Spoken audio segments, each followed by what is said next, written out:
Okay, so now we have a very special guest, as you all know. And I have to say, it is wonderful to see this room full. And when the dinner is done, we're going to walk across over there and enjoy some dessert and some fun, which we all need. Each year at our Ronald Reagan dinner, we look for a courageous, thoughtful conservative to be our keynote speaker. Someone who wakes you back up after a good meal. And this year's speaker definitely fits that and then some. She is in the process of finishing her 5th book, Liars, Leakers, and Liberals, where she plans to cover them all. I tell you, I can't wait for it to come out this summer. I heard earlier today we have something in common. As she appears on TV a lot, I hear sometimes her children are sometimes horrified to see her on TV. I can share that concern. And she's a first of a lot of things. She was the first female district attorney and first female judge elected in Westchester County, New York. She's taken on both the Clinton and the Cuomo machines in New York. She deserves credit for her willingness to be in the arena, no matter the odds. She has stood up to corruption and injustice, whether in New York or to the legal elites in Washington, D.C., and even at the FBI. She is the host of a show you all watch, Justice with Judge Jeanine on the Fox News Channel, and she's a wonderful friend of ACU and CPAC. Ladies and gentlemen, please welcome Judge Jeanine Pirro.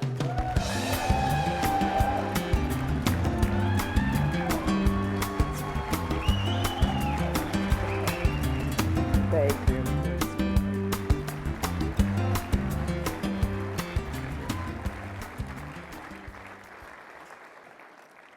Thank you.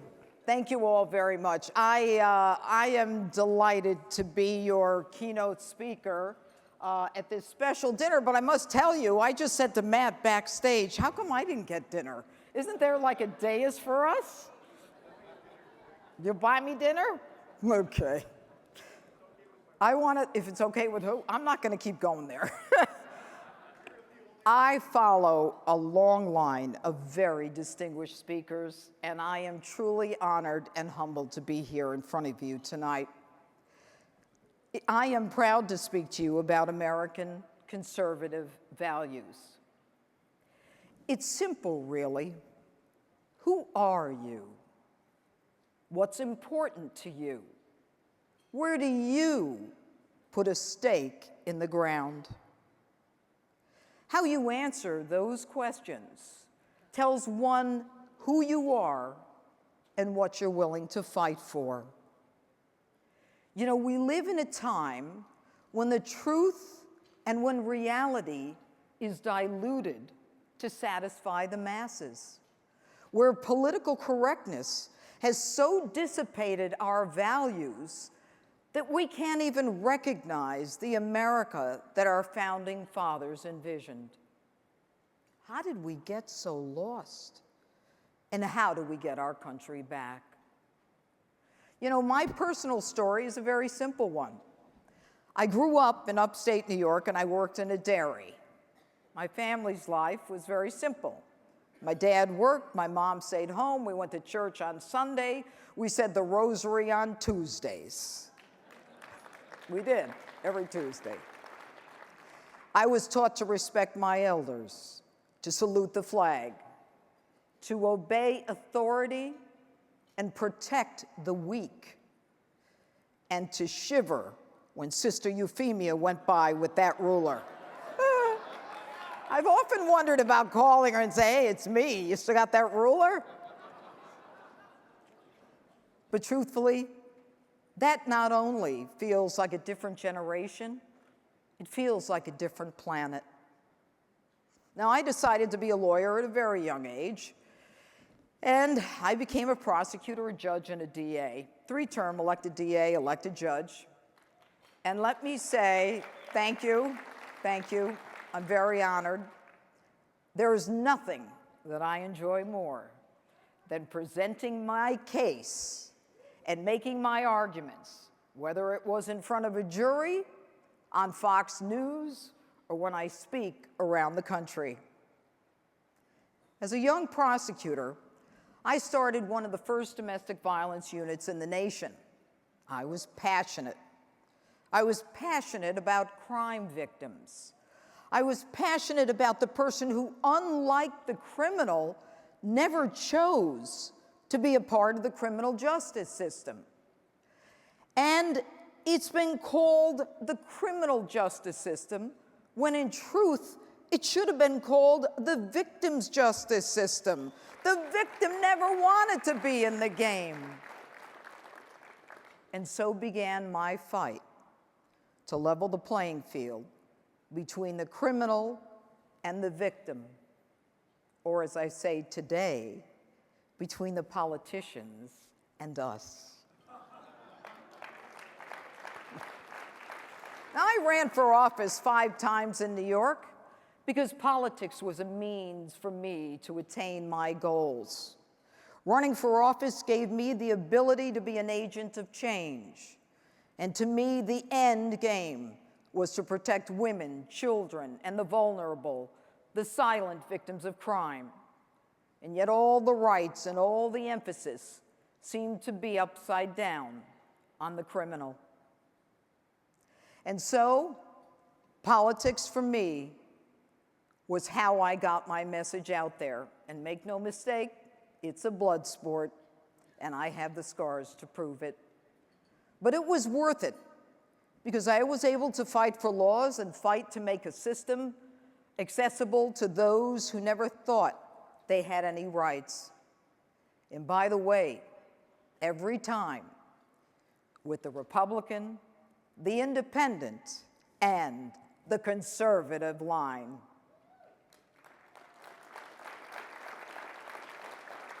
I was lucky. I had a great assist.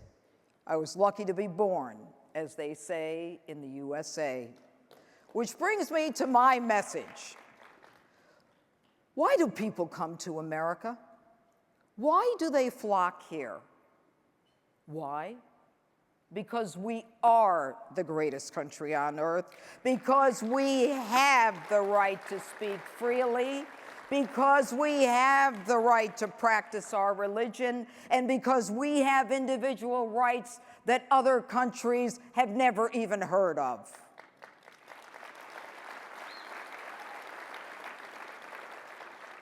Now, I want you to think about where we were 14 months ago under that leftist leader, Barack Obama. We were repeatedly reminded that we weren't exceptional, that we weren't special, that America was just another one of the global nations. Well, I've got news for you. I don't want to be a part of a global nation. I want to be a part of this nation, America. The nation that my grandparents chose, a nation that my father and grandfather fought for in World War II. But folks, I hate to tell you this, we're losing it. We were brainwashed to believe that we weren't special, that we weren't Christian if we didn't do what they said we should do. And he came at just the right time. At a time when we needed his tough talk, his unvarnished perspective. The economy was in shambles. More Americans were unemployed than almost ever before in our nation's history. Millions weren't counted because they simply gave up looking for work. And they had the gall to tell us it was a healthy economy when there was barely a pulse. And a 1% annual GDP was the new norm for these geniuses. And the depth of corruption in the Department of Justice and the FBI, so immoral, so unethical, that they allowed the sale of 20% of America's uranium to Russia with a classic payback to the Clinton Foundation of $145 million and $500,000 cash in Bill's pocket for a speech.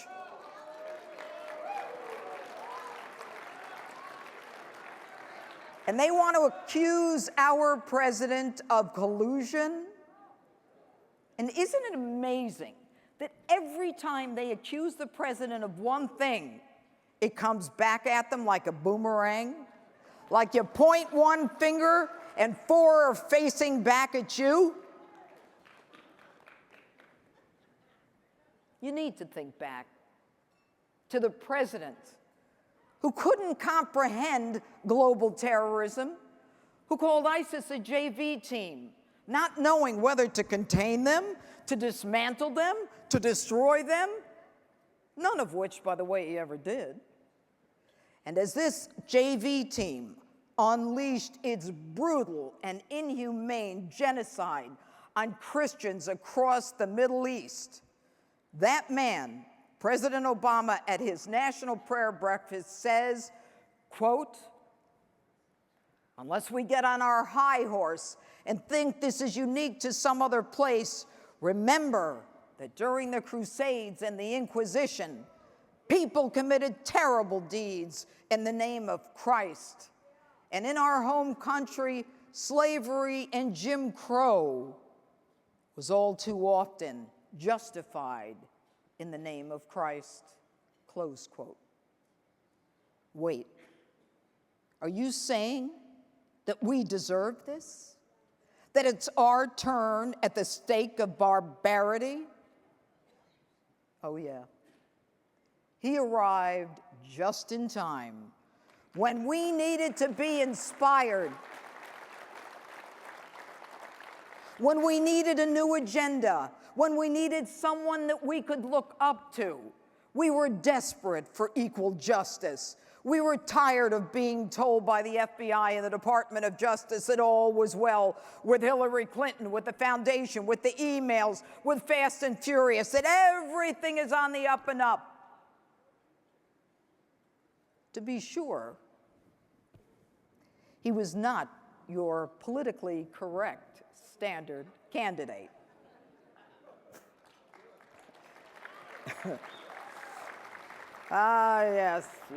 Yes. There are some Saturday nights I had to really think through my opens. But he's my friend, and he has been for 25 years. And I am so proud that he will change the course of American history. You know, he was an overachiever. He was never satisfied with the status quo. Unlike those in Washington, he really not only wanted to make America great again, he wanted to make us proud of being a part of that great America again. But the Washington insiders and the mainstream media ideologues tagged him with every negative characterization that they could. Why? Because he is the clearest, most driven threat to the perverse, twisted world they created, that one in which we had been forced to live. A nation where, shockingly, the term law and order is actually offensive, where the protection of the criminal, the illegal immigrant, and the terrorists are more important than the safety of American citizens. A nation where you could be bullied or silenced for stating or living your beliefs as a Christian, as a conservative, or yes, as a gun owner. All of a sudden, everything that made us special, the Judeo-Christian principles, were under attack. The media set everything backwards. You know, I got to tell you a story. I got to stop for a second. So I'm walking in here. Can I walk away from that? So I'm walking in here today, and a guy comes up to me, and he says, Judge Pirro, Judge Jeanine, whatever he called me, he said, "Do you think that some of the stuff you say are over the top?" So I said, "Who are you?" He said, "I'm with CNN." So I just said, he said, "Well, why do you say what you do?" Something like that. I said, "Watch my show. You can find out. I'm on Saturday nights at 9 o'clock. So he said, "I watch your show every night, except I'm only on Saturday night." And there you have the fake news right out of the box. I hadn't even walked into the building. But when President Trump came, he came to a country where hardworking, forgotten men and women didn't get a fair shot. Instead, we were made to pay for those who violate our immigration laws. We were forced to pay, as the president said today at this very podium, $1.5 billion, $150 billion, excuse me, to a country committed to our destruction and the destruction of Israel. And if we objected to any of this, the Democrats and the media called us racists and fascists. And so it was that Donald Trump stepped into the spotlight, a patriot who believed in putting America's interests first, who believed that the decline of a great nation was not inevitable, but instead a choice. And that president, talking to you here today, talked about safety. He talked about the first order of government, which is the protection of its citizens. And he said that every child deserves to be raised in a safe community. And I can't go forward without recognizing those lost on Valentine's Day in a school shooting that most of us are still trying to comprehend and process. And in their honor, I think we should bow our heads in a moment of silence for all of them.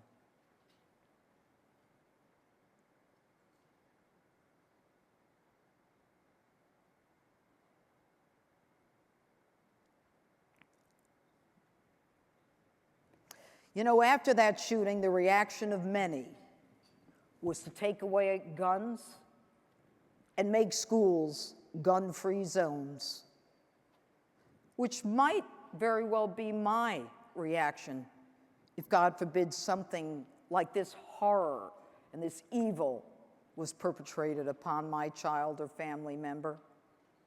But I learned in law school that hard facts make bad law. Some have even said that the blood of these young people is on the hands of gun owners. Let me be clear. I am a gun owner.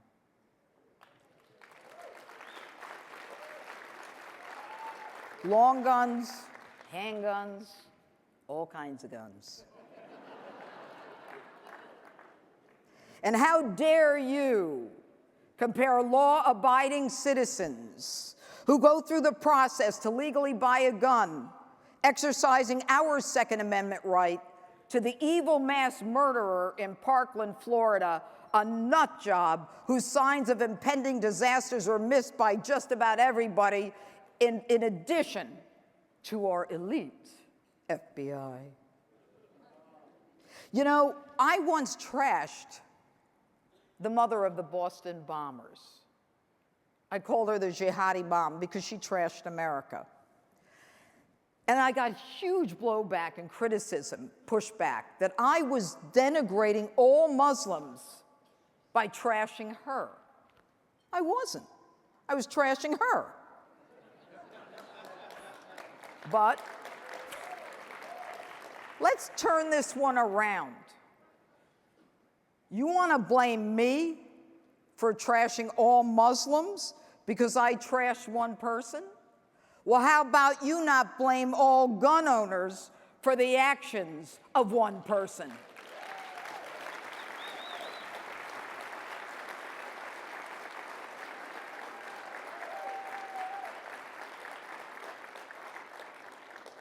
Now, I know crime. I was in the trenches where the fight between good and evil unfolds every day, and I have seen the worst of the worst. I did it for 30 years.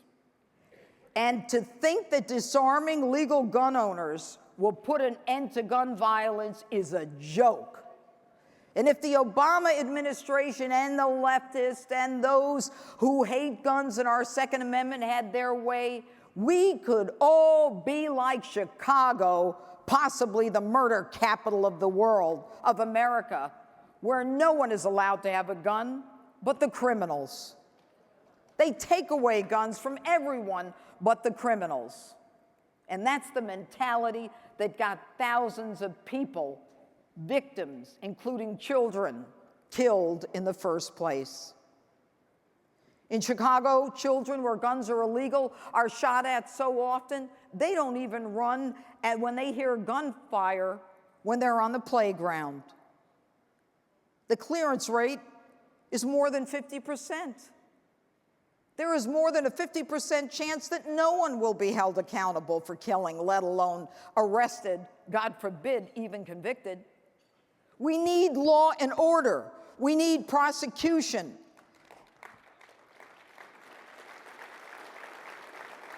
And you want to know how to stop gun crime? We need the increased background checks, and we need to stop those with mental issues from buying a gun. And I don't know what the way to do that is, but maybe we ought to start tracking kids in school. Maybe we ought to start tracking kids with problems and then putting together a RID where we find out who's buying a gun and who's got a problem. Now, how tough is that? If we can handle 20 million people who don't belong here, we can certainly handle the kids in this country who might be a risk to our kids in schools. How tough was it for the FBI to pick up a phone? How tough was it when they literally predicted what this kid would do? They had more probable cause in that phone call than I've seen in half the warrants I signed as a judge. Shame on them.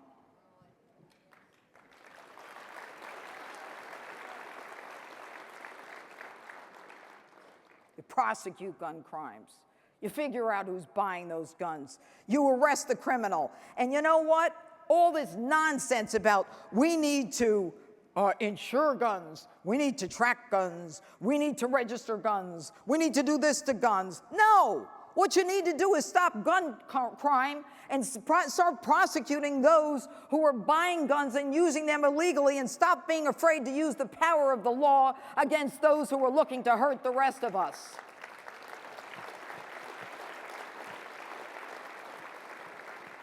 And they want to hold us up to public disdain by telling people that we, the legal gun owners, are dangerous. And they want to tell people what kind of guns we should have, or whether we should even have a gun at all. How much ammunition is enough ammunition, and how big a magazine we should have. Well, here's this New Yorker's answer to you. It's not only no, it's hell no.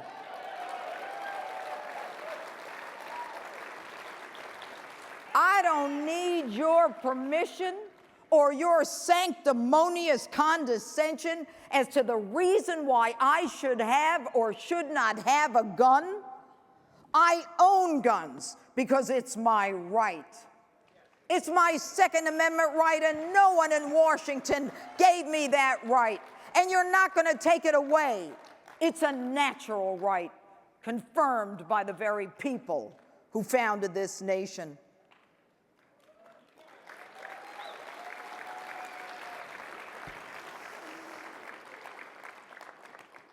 You heard him today. You heard him talk about how the American dream is being renewed. We got a market that's roaring, unemployment at historic lows, tax cuts, the military getting the support that it deserves to protect us, freedom of religion that doesn't have to be practiced in the shadows. He has reignited the flame of liberty and he is a nationalist in a long line of distinguished nationalists, like our founding fathers, like Winston Churchill, like Abraham Lincoln. They were all nationalists, and there's nothing wrong with that. And I'm proud of it, and I'm proud of him.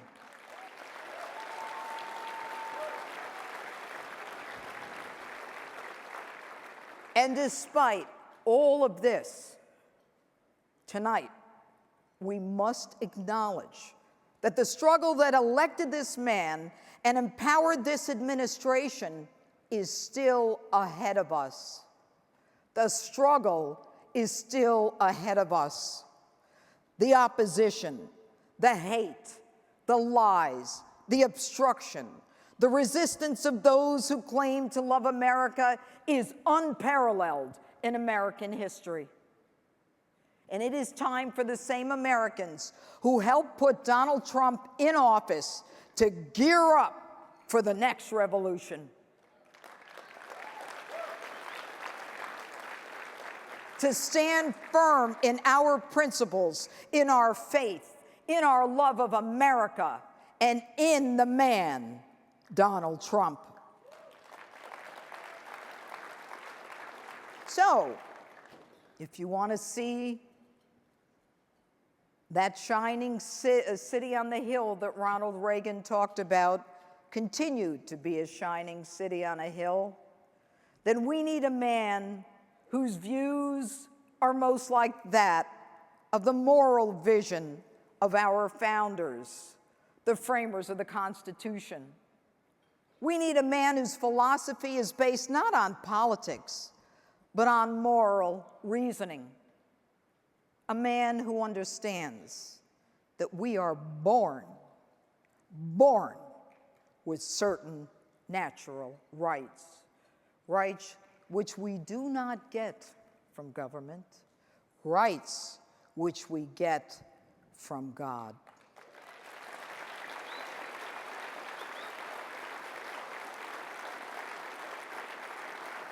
A man,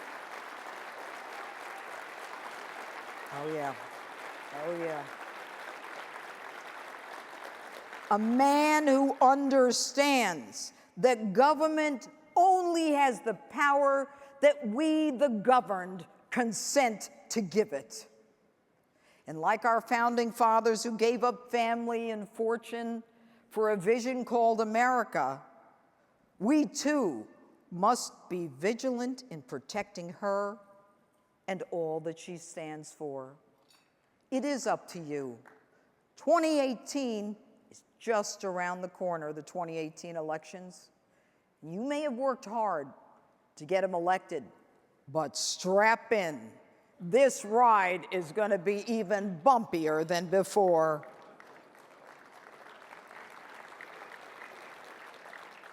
I tell young people all the time to stop worrying about hurting someone's feelings and being politically correct. Right is right and wrong is wrong. And if you don't stand up for your values, if you don't stand up for what you believe in, if you don't stand up to what you believe in, then we all fail and we lose America. Dilly-dallying is not the way to do this. You know, according to James chapter 1, verse 6, when you ask, you must believe and not doubt, because the one who doubts is the wave of the sea, blown and tossed by the wind. That's what will happen to us in America if we do not put that stake in the ground and stand strong to our values. And I don't want to hear about any more politically correct nonsense. It's time to stop being politically correct and start being morally right. It's time to go back to being America. Go back to being unafraid. Time to go back to the America that our founding fathers envisioned and that they would actually recognize today. You know, it's Ronald Reagan, whose words I always end up with. They ring true when I think especially about the path that this country is on. It goes something like this: freedom is never more than one generation away from extinction. We don't pass it on to our children in the bloodstream. It must be fought for, protected, and handed on for them to do the same. I believe America's best days are still in front of her. We have a man who is willing to take the shots, a man who can get us there.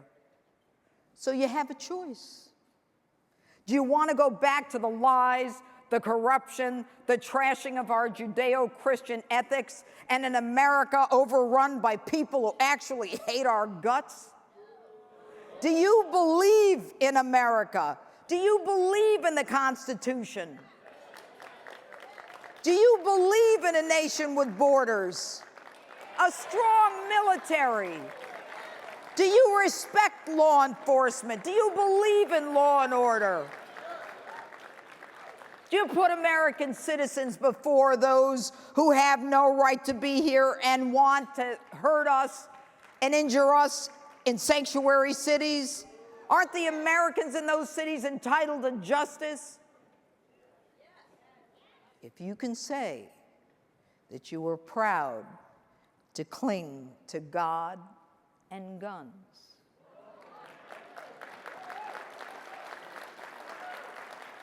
then you don't have a choice, do you? God bless you. God bless America, and God bless Donald Trump. Thank you. Thank you. Thank you.